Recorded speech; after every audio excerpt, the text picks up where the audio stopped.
Was it really so bad to find out if I still felt something for the one who got away? My boyfriend acted like I destroyed everything, but I only wanted clarity on my birthday. I never thought one honest moment would cost me my home, my friends, and the life I built.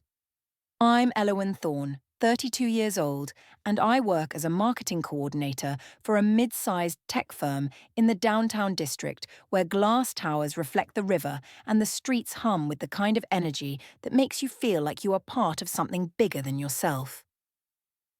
For 3 years now, I have been with Richard Reed, who is 34 and works as a systems analyst at the same company, and we share a two-bedroom apartment in the East Quarter with a narrow balcony that overlooks the park where joggers circle the pond every morning and the trees turn gold in the fall. People have always told us we look good together, that we are the kind of couple who does not make waves, the kind who shows up to company events on time and never causes drama in the group chat. But somewhere along the way, steady started to feel like another word for boring and dependable, started to feel like another word for predictable. My ex-boyfriend Callum Drake, who is 33 and works as a freelance photographer, travelling to festivals and galleries and places where the light hits just right for the perfect shot, was never boring, never predictable, and we broke up 4 years ago because I wanted stability and he wanted freedom. But lately, I had been wondering if I made the wrong choice, and if maybe I gave up too much too soon. When my birthday came around this year, I decided I needed to know for sure, so I planned an evening picnic by the riverside embankment where the water reflects the sunset and the grass smells like summer and citronella candles flicker in glass jars to keep the mosquitoes away, and I told Richard it would be just the two of us. Something simple and romantic to celebrate turning 32. He believed me because Richard always believes me, and he showed up with flowers wrapped in brown paper and a smile that made me feel guilty for about 3 seconds before I remembered that I was only trying to be honest with myself, and that honesty is supposed to be a good thing even when it makes other people uncomfortable. I had texted Callum the day before and asked if he could swing by the embankment around sunset to take a few candid birthday photos with his Polaroid camera, the kind that develops instantly and leaves you holding a little square of memory that smells faintly chemical and nostalgic. And Callum said sure because Callum never says no to anything that sounds like an adventure. Richard arrived first and spread the blanket out near the water's edge, while I arranged the small cake I had picked up from the bakery on the corner and set out 2 champagne flutes that caught the light and made everything look softer and more romantic than it actually was. The air smelled like cut grass and distant grilling from the park pavilion where families were gathered around picnic tables, and for a moment I almost felt bad about what I was planning to do, but then I reminded myself that I was not doing anything wrong, that I was just trying to understand my own feelings, and that understanding yourself is supposed to be healthy and mature. Richard sat down next to me and touched my hand and asked if I was happy, and I said of course I was happy, why would I not be happy? And he smiled and said he just wanted to make sure because I had seemed a little distant lately, and he wanted me to know that he loved me and that he was proud of the life we were building together. 20 minutes later, Callum appeared on the path above the embankment, carrying his Polaroid camera in one hand and waving with the other. And Richard's smile faded just a little bit when he saw him coming down the slope toward us. I jumped up and said I had invited Callum to take some birthday photos because his work is always so beautiful and I wanted something more artistic than a phone snapshot. And Richard asked why I had not mentioned it earlier, and I laughed and said it was a last-minute idea and that it was no big deal because Callum was just a friend now and we were all adults who could handle being in the same space without making it weird. Callum crouched down near the blanket and joked about the old days when we used to do this kind of thing all the time, back when we were young and reckless and did not worry about things like lease agreements and retirement accounts, and he snapped a few photos of me alone with the sunset behind me, and then one of Richard and me together. But Richard looked stiff and uncomfortable, and I could tell he was not enjoying any of this. After a few more shots, I stood up and pulled Callum aside and told him I wanted one more photo, something fun and spontaneous to remember the day. And before he could ask what I meant, I leaned in and kissed him. Not just a quick peck, but a real kiss, soft and deliberate and long enough that I could feel the warmth of his mouth and remember what it used to be like when we were together. Callum did not pull away, and when I finally stepped back, he was grinning and holding up the Polaroid as it developed in his hand, the image slowly sharpening into focus. And I turned around and saw Richard still sitting on the blanket, with his face completely blank, like someone had just hit pause on his expression. I walked back over and told him it was just for nostalgia, just to see if I still felt anything for Callum. And the truth was, I did not feel anything except a kind of empty curiosity. So that meant I was sure now, sure that I wanted to be with Richard and not with Callum. And Richard should be relieved because I had chosen him. Richard did not say anything. He just stood up and started packing the flowers back into the brown paper without looking at me. And I asked him why he was being so sensitive and why he could not just be happy that I was being honest instead of hiding my feelings like so many other people do in relationships. He still did not answer. He just picked up his keys and walked toward the parking lot, and I called after him and asked where he was going. But he kept walking, and I stood there on the blanket surrounded by champagne flutes and citronella candles and the cake that no one had touched, feeling confused and a little bit angry because I had been honest, and honesty was supposed to be the right thing. When I got back to the apartment an hour later, Richard was sitting on the sofa staring at his phone, and I set my bag down and started explaining everything all over again, telling him that I needed to know if Callum was still in my head, and now I knew he was not, and Richard should be relieved because it meant I was choosing him, really choosing him, not just settling because it was easy. Richard looked up at me and asked if I had even considered how it would make him feel to watch me kiss another man on my birthday. And I rolled my eyes and said feelings were not an excuse to control my choices, and that if he could not handle me being honest about my past, then maybe he was not the right person for me. Richard stood up without saying another word and walked out onto the narrow balcony, and I watched through the glass as he pulled out his phone and dialed someone, his back turned to me, his voice too low for me to hear, and I assumed he was calling his brother Jared to complain about me the way he always did when we fought. I poured myself a glass of wine and told myself he would get over it because Richard always got over things eventually. And I sat down on the sofa and scrolled through my phone and saw that Callum had already posted one of the Polaroids to his story with the caption, "Old Flames, Good Times." And I laughed because it was kind of funny in a way. But then I looked up and saw Richard in the bedroom, packing a small duffel bag. And when I asked him where he was going, he said he was staying at his sister Isla's place for a few days. And he did not look at me when he walked out the door, and I heard the lock click behind him. I woke up the next morning alone in the apartment with sunlight cutting through the blinds in sharp lines across the empty bed. And for a few minutes I lay there staring at the ceiling and telling myself that Richard was being dramatic, and that he would come back once he had time to calm down and think rationally about what had happened. I got ready for work the way I always did, showering and choosing an outfit that made me feel confident and in control, a navy blouse and grey slacks that looked professional and polished. And I made coffee in the French press and drank it standing at the kitchen counter while checking my phone for messages that had not arrived. Richard had not texted me overnight, and when I sent him a good morning message with a heart emoji, it showed as delivered but not read, and I told myself that he was probably just busy getting ready for work, and that we would talk later when we were both in the office, and things felt more normal.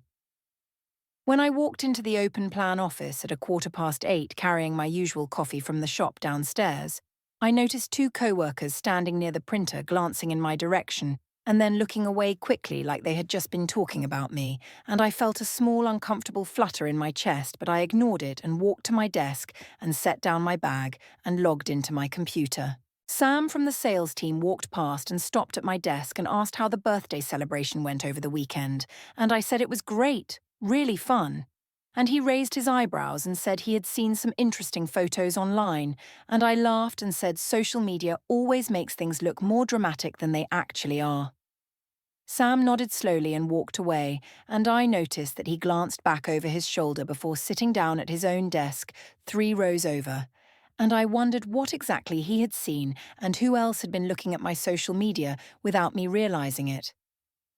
Richard was already at his desk when I looked across the room, sitting with his headphones on and staring at his screen with the kind of focus that meant he was deliberately avoiding looking at anyone.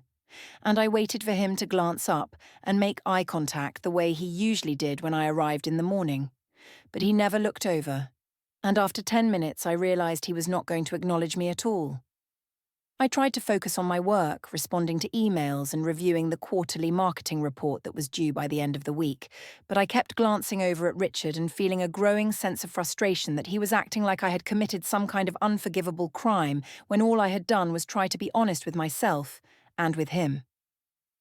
Around 11 o'clock, I saw him get up and walk toward the break room, and I waited a few minutes and then followed him, hoping we could talk privately without everyone watching. When I walked into the break room, Richard was standing at the microwave waiting for his leftovers to heat up, and I closed the door behind me and said we needed to talk about what happened. But before he could respond, Harper walked in and looked at both of us and asked if everything was okay. I said everything was fine, and Harper looked uncomfortable and said she wanted to talk to me alone for a minute. So Richard took his food and left without saying anything, and Harper waited until the door closed and then asked me if I knew that people were talking about the photos from my birthday. I asked what people were saying, and Harper said they were wondering why I had kissed my ex-boyfriend in front of Richard, and I felt my face get hot, and I said it was a harmless moment of nostalgia and people should mind their own business. Harper crossed her arms and said it did not look harmless in the photos and that it might affect how people see me at work. And I asked if she was seriously suggesting that my personal life had anything to do with my professional reputation. And Harper said she was just trying to give me a heads up because she cared about me as a friend. I thanked her in a way that made it clear I did not actually appreciate the conversation, and she left the break room without another word.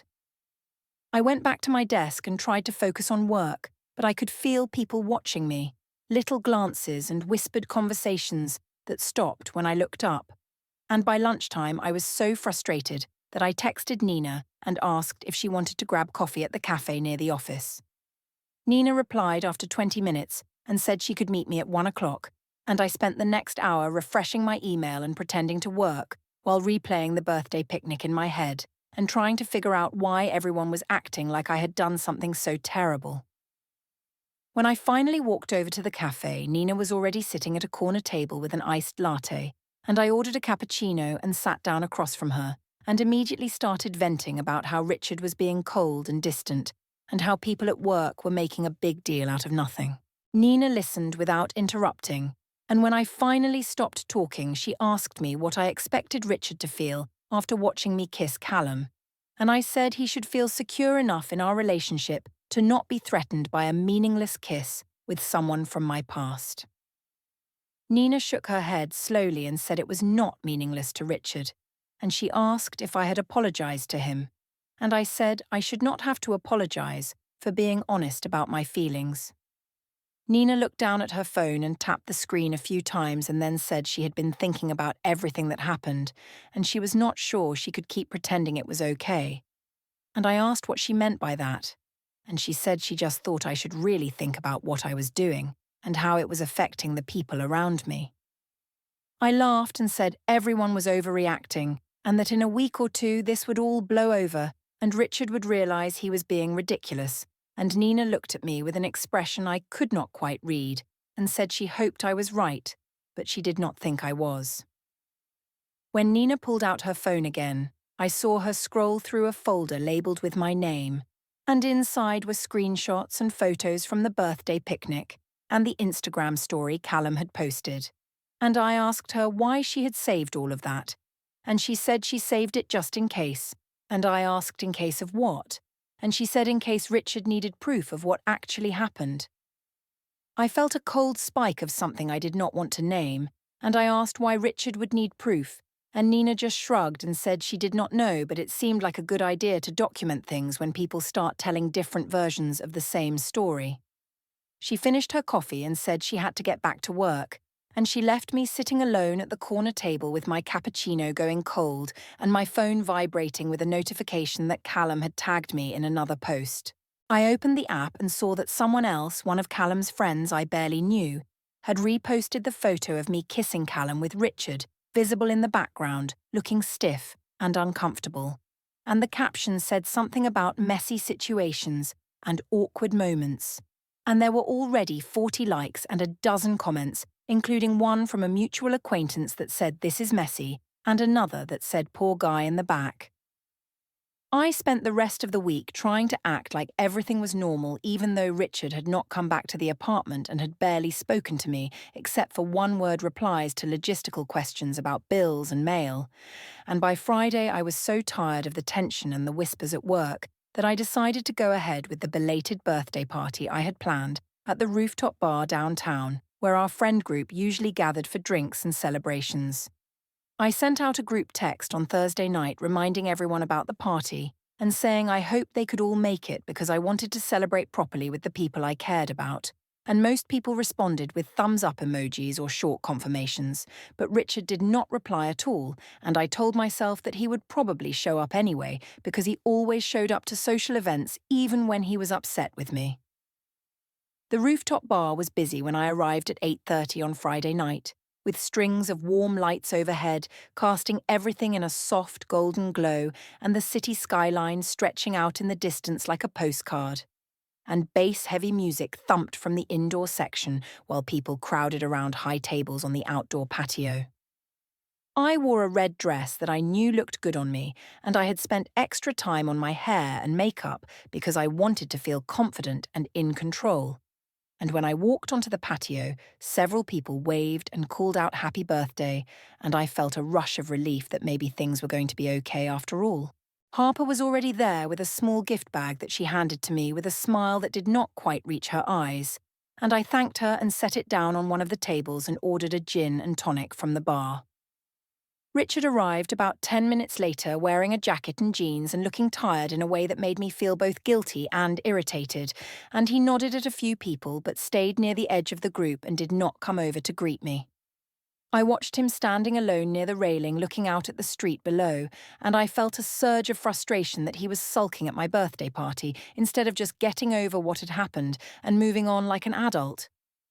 Callum showed up 20 minutes after Richard carrying a bottle of Prosecco and grinning like he always did, and when he walked over and hugged me, I saw Richard glance in our direction and then turn away, and I felt a small thrill of power, knowing that I could still get a reaction out of him even when he was pretending not to care. Around 9 o'clock, Harper suggested we do a birthday toast, and someone handed me a glass of champagne, and I stood near the railing with the warm lights glowing above me and the music pulsing in the background, and I smiled and thanked everyone for coming and said how much it meant to me to be surrounded by people I loved. Then I made a joke about how lucky I was to have two amazing men in my life, Richard, who was steady and reliable and always there when I needed him, and Callum, who still knew how to make a girl feel alive and remind her what excitement felt like, and I raised my glass and laughed and waited for everyone else to laugh with me. A few people laughed nervously and clinked their glasses, but most of the group went quiet and I saw several people glance at Richard and then look away quickly, and Callum raised his glass with a grin, but Richard set his drink down on a nearby table and walked toward the smoking patio without looking back. I called after him and said it was just a joke and asked why he could not take a joke, but he did not turn around, and I felt my face get hot with embarrassment and anger that he was making a scene at my own birthday party. Harper touched my arm and said, maybe I should go talk to him, but I shook my head and said if he wanted to be dramatic and ruin the night, that was his choice. And I turned back to the group and tried to keep the conversation going, even though the energy had shifted and people were checking their phones and making excuses about needing another drink. I drank my champagne too fast and ordered another gin and tonic and told myself that Richard was being unreasonable and that anyone with a sense of humour would have understood. I was just trying to lighten the mood. About 15 minutes later, I saw Jared and Isla arrive and walk straight past me toward the smoking patio, where Richard was standing alone, and I watched through the glass door as Isla put her hand on Richard's shoulder and said something I could not hear, and Jared looked back toward the bar, and his expression was hard and disapproving. I felt a spike of anger that Richard's family was getting involved in something that was none of their business, and when Jared walked back inside and came straight over to me, I knew there was going to be a confrontation. He asked me why I had said what I said during the toast, and I told him it was just a light-hearted joke, and he was taking it too seriously, and he leaned in closer and said it was disrespectful and cruel, and that I had humiliated his brother in front of everyone. I told him to mind his own business and that Richard and I would work things out without his interference, and Jared looked at me for a long moment and said I did not deserve Richard, and that he hoped his brother would finally realize that before it was too late. Jared walked back outside, and a few minutes later, I saw him and Isla leave with Richard, and I stood at the bar watching them go and feeling a mix of anger and confusion because I genuinely did not understand why everyone was acting like I had committed some unforgivable sin. The party continued for another hour, but the mood had changed and people started leaving in small groups, and Callum stayed until the end and asked if I wanted him to walk me to my car. I said yes because I did not want to be alone, and we stood in the parking garage for a few minutes talking about nothing important, and Callum asked if Richard and I were okay, and I said we were fine, that Richard just took things too seriously and needed time to calm down. Callum shrugged and said Richard did not seem like the type to let things slide forever, and I laughed and said Richard always came around eventually because he loved me and he knew I was worth the trouble. Callum kissed me on the cheek and said happy birthday again and drove off in his beat-up sedan, and I got into my car and turned on the radio loud and sang along to whatever was playing because I refused to let Richard's mood ruin my night. When I got back to the apartment, it was dark and empty, and I turned on all the lights and poured myself a glass of wine and scrolled through my phone and saw that someone had already posted a short video from the toast where I said Callum still knew how to make a girl feel alive, and in the video you could see Richard in the background walking away.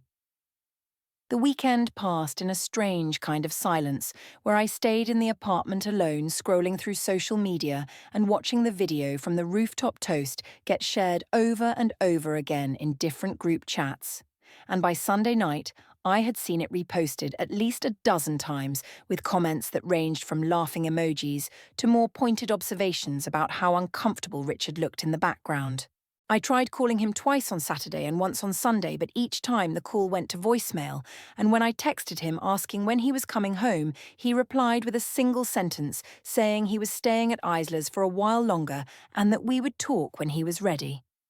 I felt a growing sense of frustration mixed with something that might have been fear, but I pushed it down and told myself that he was just being stubborn and that eventually he would realize he was overreacting and come back.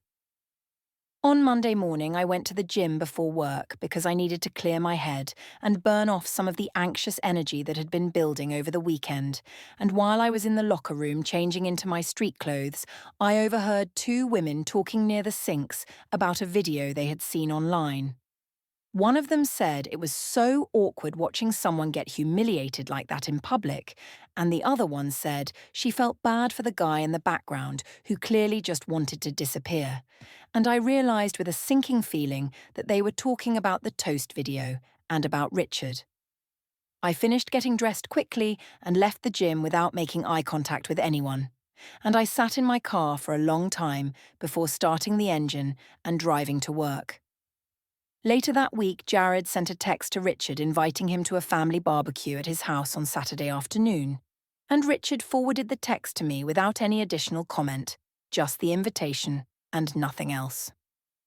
I replied saying of course I would come and that it would be good to see everyone. And then I made a decision that I knew was risky, but that I felt was necessary to prove a point about how mature and unbothered I was by all the drama. I texted Callum and asked if he wanted to come to a family barbecue with me as my +1, and he replied saying sure, it sounded fun. And I told myself that bringing him would show everyone that there was nothing weird or inappropriate about our friendship and that Richard was the one making things complicated by being jealous and insecure. When Saturday arrived, I drove to Jared's house with Callum in the passenger seat, making jokes about suburban barbecues and asking if there would be potato salad. And I laughed and felt lighter than I had in days, because at least Callum understood that life did not have to be so serious all the time. Jared's backyard was full of people when we arrived, with kids running through a sprinkler on the lawn and the smell of burgers and hot dogs on the grill. And I saw Richard sitting alone at the picnic table with a plate of food in front of him, looking tired and distant. Jared was standing at the grill with a spatula in his hand, and when he saw me walk through the side gate with Callum, his entire expression changed, and he set the spatula down on the grill tray without taking his eyes off us. I walked over to Jared with Callum following behind me, and I introduced Callum as my friend and former photographer who had done some really amazing work over the years, and Jared did not extend his hand or smile or acknowledge Callum in any way. He just nodded once and turned back to the grill. Isla was setting out bowls of salad on the picnic table, and when she saw us, she stopped what she was doing and walked into the house without saying hello. And I felt a flash of anger that Richard's family was being so rude and unwelcoming when I had done nothing wrong. My parents arrived about 20 minutes later and my mother hugged me and asked how I was doing, and I said I was fine, everything was fine. But I could see the concern in her eyes and the way my father glanced over at Richard sitting alone at the table and then back at me with an expression I did not want to interpret. Callum tried to make conversation with a few people, talking about old band posters he had shot years ago and asking Jared if he remembered some local show from back in the day, but Jared just said he did not remember and walked away to check on the burgers. I sat down at the picnic table near Richard and tried to make small talk, asking him how work had been and if he had been sleeping okay at Isla's place, but he gave me one-word answers and kept his eyes on his plate, and I felt the frustration building in my chest because he was acting like I was the villain when all I had done was be honest about my feelings. My mother pulled me aside near the back fence and asked if everything was okay between Richard and me, and I said people were just being dramatic about a harmless birthday joke, and she looked at me with an expression that was half concern and half disappointment, and said she and my father were going to leave early because they had another commitment. And I knew that was not true, but I did not call her out on it. About an hour into the barbecue, Jared walked over to where I was standing near the cooler getting a drink, and he asked me in a low voice why I had brought Callum to a family event.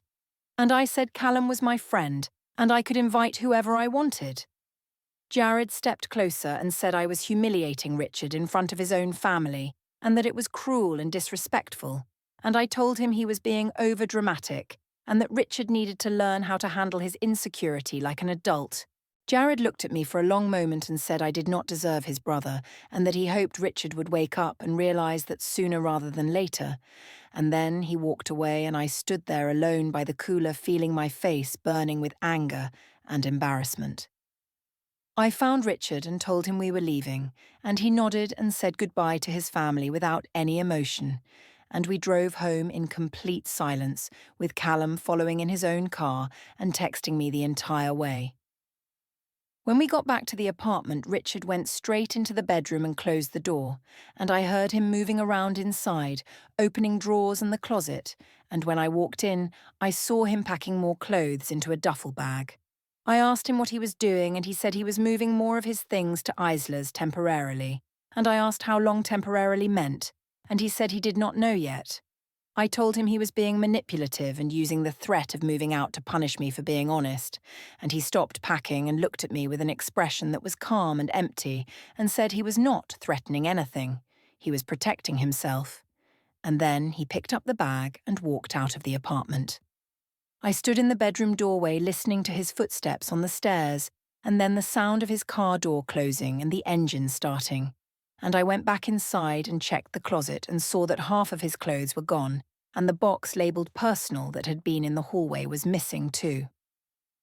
The following week passed in a blur of tense silence and carefully avoided conversations, with Richard coming to the apartment only to pick up more of his belongings while I was at work, and I would come home to find small empty spaces where his things used to be, a missing jacket from the coat rack, his favourite coffee mug gone from the cabinet, the electric toothbrush vanished from the bathroom counter. I tried calling him several times, but he rarely answered.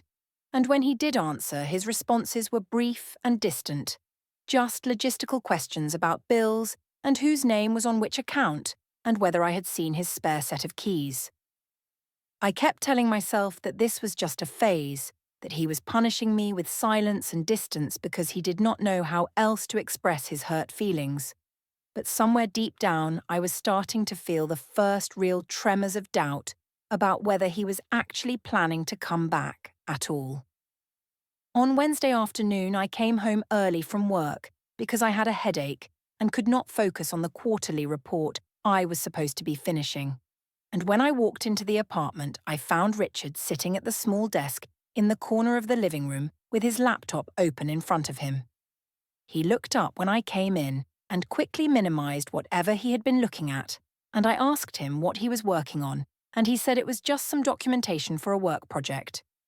I walked closer and glanced at the screen before he closed the laptop completely, and I saw several browser tabs open with titles like storage options and delivery tracking and notary near me, and I asked him why he needed a notary for a work project, and he said it was just routine paperwork and nothing I needed to worry about. I did not believe him, but I was too tired to push the issue, so I went into the bedroom and lay down with the lights off and listened to him moving around in the living room, the quiet click of the laptop closing and the sound of papers being shuffled into a folder. Later that evening, his phone buzzed on the kitchen counter while he was in the shower, and I glanced at the screen and saw a calendar reminder that said Mason Street 9:15 a.m., and I wondered what was on Mason Street and why he had an appointment so early in the morning. When he came out of the bathroom, I asked him where Mason Street was, and he said it was near his office, and I asked what the meeting was about, and he said it was a personal appointment, and I asked if I could come with him, and he said no in a tone that left no room for negotiation. I felt a spike of anger and confusion because Richard had never been secretive about his schedule before, and I asked him why he was suddenly being so mysterious about everything, and he said he was not being mysterious. He was just taking care of things he needed to take care of. And then he went into the bedroom and closed the door. Over the next few days, I noticed more small changes in his behavior that made me feel like I was living with a stranger instead of the man I had been with for 3 years. He started eating dinner separately, microwaving leftovers and eating them at the desk while reading something on his tablet. And when I suggested we watch a movie together, he said, maybe another night, but that night never came. He washed his own dishes immediately after eating and put them away in the cabinet, and he stopped leaving his things scattered around the apartment the way he used to, and everything he owned seemed to be contained in neat stacks and labelled folders that appeared and disappeared without explanation. One afternoon, I found a thin binder on the shelf labelled Utilities, and when I pulled it down to look inside, I found printed bank statements and a copy of our lease agreement, and a handwritten list of shared expenses with dates and amounts next to each entry. And I felt a cold knot form in my stomach because this was not the kind of thing someone did unless they were preparing for something permanent. On Thursday evening, I went to my usual yoga class at the community centre because I needed to get out of the apartment and stop thinking about Richard and his mysterious appointments and his neat stacks of documents. And after class, Harper approached me in the lobby and asked if we could talk for a minute. I said sure, and we sat down on one of the benches near the entrance, and Harper looked uncomfortable as she told me that she had heard through someone in HR that the department had received a formal inquiry from someone outside the company asking about workplace conduct policies, specifically about relationships and social media, and what constituted inappropriate behaviour. I asked her who had made the inquiry, and she said she did not know, but it had been submitted through some kind of legal request form that required an official response, and she wanted to give me a heads up in case it had anything to do with the photos and videos that had been circulating. I laughed and told Harper that it probably had nothing to do with me and that people were just being paranoid, but my hands were shaking as I rolled up my yoga mat and walked to my car, and I sat in the parking lot for a long time trying to make sense of what was happening. When I got home, Richard was already in bed or pretending to be asleep, and I sat on the edge of the mattress and touched his shoulder and said I missed him and that I wanted us to go back to how things used to be. He opened his eyes and looked at me and said he was tired, and I moved closer and said we had not been close in weeks and that I needed him but he shifted to the far side of the bed and said he was not ready for that and that he needed more time. I asked him how much more time he needed, and he said he did not know, and I felt tears of frustration burning behind my eyes, and I called him manipulative and said he was punishing me on purpose. But he did not respond. He just closed his eyes and turned away from me. The next morning, Richard told me over coffee that he was moving the rest of his things to a storage unit over the weekend, and I asked him if he was breaking up with me, and he said he was creating space, and I asked what the difference was, and he said I would understand eventually. I asked him directly if he had been talking to a lawyer, and he looked at me for a long moment without blinking and said he was handling things properly, and I demanded to know what that meant, but he just picked up his keys and left for work. I spent the rest of the morning searching the apartment for any clue about what he was planning, and I found that the binder labelled utilities was gone, and so was the box from the closet, and so were all of his important documents, his passport and birth certificate and tax records, everything that proved who he was and what he owned. On the desk, I found a small flash drive labelled with the date of my birthday, and I plugged it into my laptop hoping it would give me some answers. But when I tried to open it, a password prompt appeared, and none of his usual passwords worked. I tried every combination I could think of, his birthday, and my birthday, and the date we started dating, and the name of his childhood dog, but nothing unlocked the drive, and finally I gave up and threw it back onto the desk. Monday morning arrived cold and grey with low clouds hanging over the downtown district, and I drove to work feeling exhausted from a weekend spent alone in the apartment waiting for Richard to come back and clear the air between us. But he never came, and he never called. I parked in the underground garage and took the elevator up to the lobby of the office tower, carrying my coffee and my laptop bag and trying to prepare myself mentally for another week of awkward silences and whispered conversations. But when the elevator doors opened and I stepped into the marble lobby, I saw Richard standing near the reception desk, wearing a button-down shirt and dark slacks. And next to him stood a woman in her 40s, wearing a charcoal blazer and holding a leather portfolio.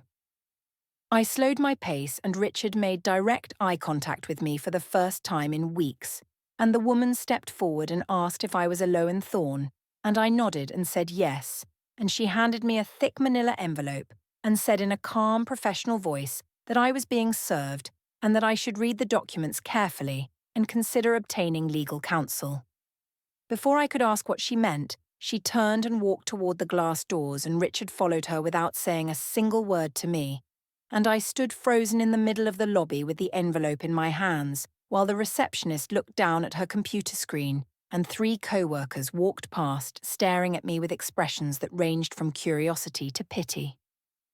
I moved quickly to a side seating area near a row of potted ferns and tore open the envelope with shaking hands, and inside I found a formal separation agreement, a notice scheduling mediation for 2 weeks from now, and a printed evidence summary that included timestamps and screenshots and witness statements from Nina and Harper and several other people I thought were my friends.